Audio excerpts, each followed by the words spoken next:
It's Monday and your leadership team is rewriting the priority list again, not because last week's priorities got finished, but because they didn't. The same 3 items have carried for a month, bumped every week by whatever caught fire that morning. Nobody is slacking, everyone is busy. The work never gets a clean run at the finish because no rhythm protects it and nothing warns you early when something slips. The actual problem? The business never designed a rhythm for choosing what matters, protecting it, and catching trouble when it's still cheap to fix. In this episode, we're going to walk through the correction loop. It'll help you achieve a business that finishes what it starts and catches problems early instead of running on adrenaline.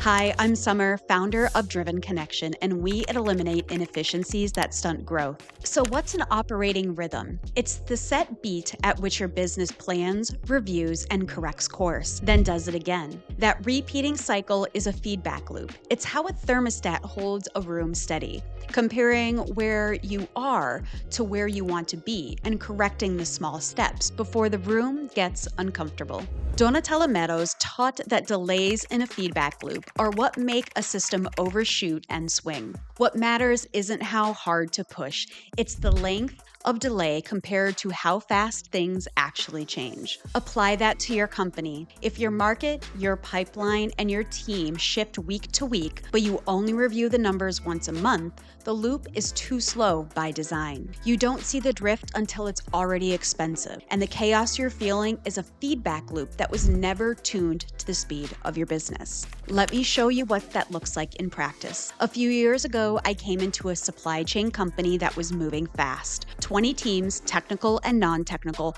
all pushing on the same transformation at once. The teams were busy and stretched thin, and every real decision climbed to the top before it got made. The people doing the work waited days to hear back on calls that they already knew how to make. There was no designed place for a problem to surface and get solved close to where it happened. So we built one. A short daily check across the teams, 15 minutes, where blockers got named out loud. And we set a rule that mattered most. The problem gets solved at the lowest level that can do it, and only climbs when that level genuinely can't do anything. Most never ended up climbing through that pattern at all. Decisions that used to take days were getting made the same morning. The change wasn't only in the speed, it was in the room. People stopped bracing for impact. The work stopped feeling like a line of fires and started feeling like a job that could actually be done. That's what a designed rhythm gives back to a team. A misaligned rhythm almost always traces back to the same 4 decision gaps, and most of them were never chosen on purpose. First, the rhythm was never designed. It accredited. The meeting on your calendar are the ones that got added over the years, not the ones that you choose if you started fresh. The cost lands on payroll and hours your team spends in standing meetings that no longer match the work. Second, the review is too slow for the pace of the business. You look at the numbers monthly, but problems move weekly. By the time a miss shows up in the report, the cheap fix is gone and you're paying the expensive one. That cost shows up in forfeited revenue, the deal, or the quarter you couldn't save because you saw it too late. Third, the meetings exist, but they aren't where decisions happen. The management author behind Death of Meetings named the problem of cramming every kind of conversation into 1 hour. Status, strategy, and firefighting all collide, so nothing gets the attention it needs. The cost is leaders' time, the most expensive hours in the building spent on updates instead of decisions. Fourth, you are the rhythm. With no design cadence, every decision routes through you. You become the bottleneck and the team stalls whenever you're not in the room. The cost is forfeited growth because the business can only move as fast as one person's calendar.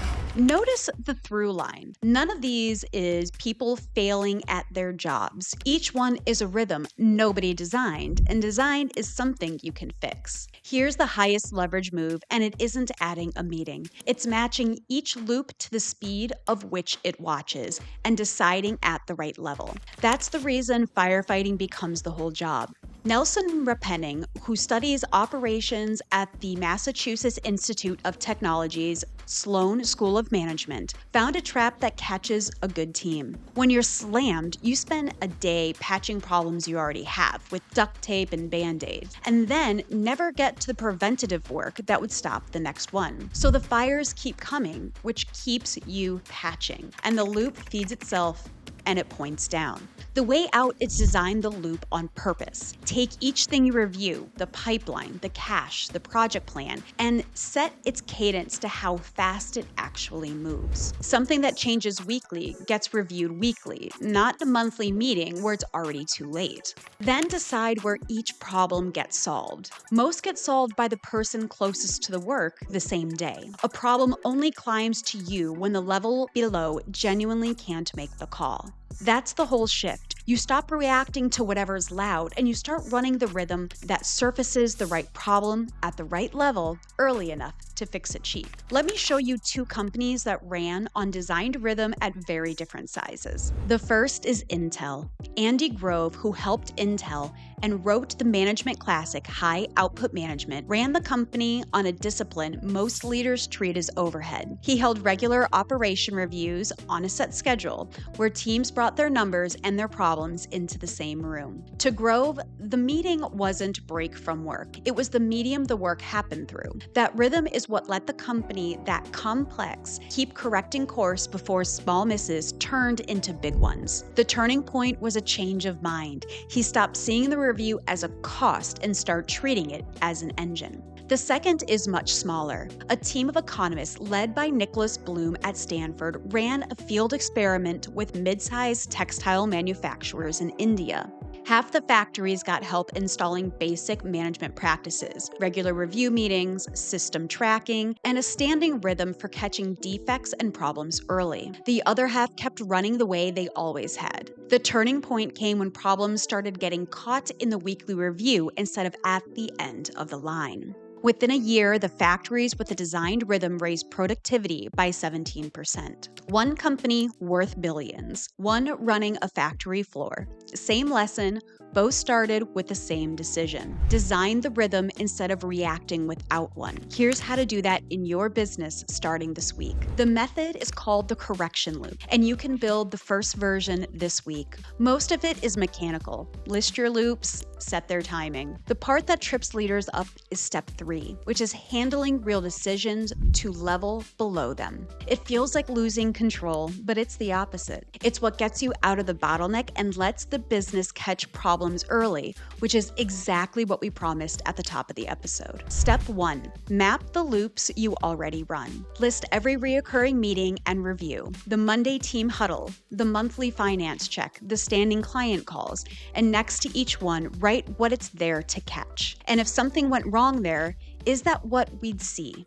Most leaders find a loop that catches nothing, a status meeting that reads last week's numbers aloud and decides nothing, sitting right next to a gap where the real risk lives, like a cash position nobody watches until the balance runs out. Step 2, match each loop to the speed of which it watches. Anything that moves week to week, your pipeline, your cash position, your active project gets a weekly review. The slower things, like strategy, can stay monthly or quarterly. Use this time with your team and ask questions like, how fast does this actually change? And are we looking at it at the right times? Step 3, layer the execution. For each loop, name who can decide what and write the rule down. A problem gets solved at the lowest level that it can solve, and it only climbs when that level genuinely can't support it. A late shipment gets handled by the operations lead, not you. A client asking for a discount that's inside policy gets settled by the account manager on the call.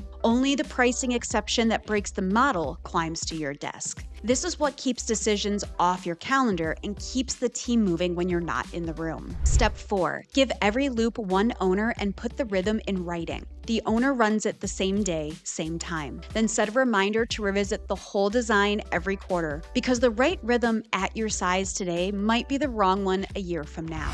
To recap, Step 1, map the loops and what they catch. Step 2, match each loop to the speed of which it watches. Step 3, layer the execution so problems get solved at the lowest level that they can. Step 4, Give each loop an owner and revisit the design every quarter. That's the correction loop. Run the first one this week and you'll start catching problems early while they're still cheap to fix and the team finishes what it starts instead of running on adrenaline. The discipline behind it is old. 2,000 years ago, the Stoic philosopher Seneca closed each day with a short review, asking what he'd done well, what he'd fallen short, and what he'd change tomorrow. The habit of looking back to course correct before small drifts grow large works the same for a business as it does for a person.